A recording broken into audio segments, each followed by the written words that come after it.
So I thought I'd tell you a story about a woman who had come to one of my events, and according to what she had said later on, that she was a spiritualist, and that she had been a spiritualist for like 40 years, and that she was divinely connected and da da da.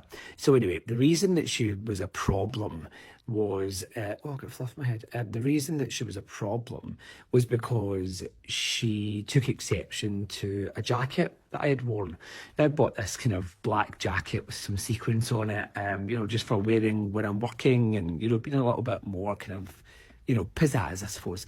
And I thought it was quite a fun looking jacket. I thought, it was really quite different for me anyway, because I'm not like a sparkly kind of person with clothes. So anyway, wore this jacket. She then came to an event, had then went up to my partner at the end, or kind of near the end of the event, and tried to say something to him. And then, he basically asked her to step further away because her noise was disrupting the noise of the event. So anyway, she left, and then she'd said to my partner that, that I was a professional and that I was whatever because of this jacket. This jacket was like, blasphemy. That I wore a sequin jacket with a bit of sparkle in it. So anyway, fast forward to that then the same said woman comes to another event, but a more kind of intimate audience. And I came out of the little side room, and she was sitting in the front row, and I just, literally said, "Good evening, ladies and gentlemen, thank you so much for being here," and then she gets up and goes away. Now, I didn't know this is who this woman was, but I'd literally just restarted the introduction. She gets up and she leaves, and she was in the front row.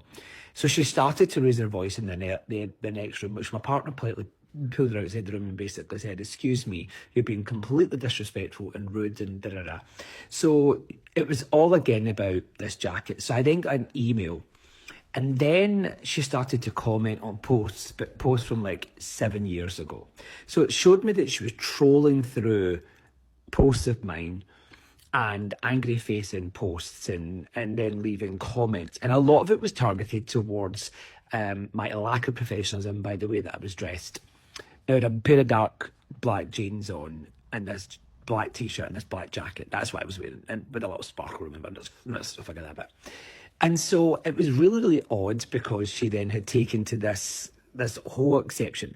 What it made me think about is in spiritualism, I suppose like every religion, it teaches us to be humble and to be kind and not to cast stones, and and to be really, really thoughtful of other people in a way that everybody is, everybody deserves to be themselves, and to to express their own self to the world as they see fit, within a legal standpoint. And I wasn't breaking the law by wearing a black sequin jacket. I mean, unless the fashion police come in and said it was rotten, then, But it was just weird that she proclaimed this 40-something years worth of spirituality in her life, and that she was a spiritualist and she was more divinely connected. And I just thought about people making assumptions and making judgments and being nasty for no reason. And I just thought, what is it about someone that makes them want to be like that? What is it that's lacking in their life that maybe makes them want to be like that? Why do they want to be so hateful? Like, that's probably the part for me that gets it to be so strange, is that she was extremely hateful for no reason. Well, she did have a reason, in her opinion. Is her opinion valid? Well, her opinion, she's entitled to have her opinion, but not when it then starts to disrupt other people who are truly wanting to receive the healing and the evidence that they want to receive. So anyway, I don't think that's the right way to approach things. And, the spiritual movement teaches you to be considerate of others and welcoming of others, and, and it's about all of us are brothers and sisters at the end of the day. So, yeah, what's your thoughts? Leave answers in the comments.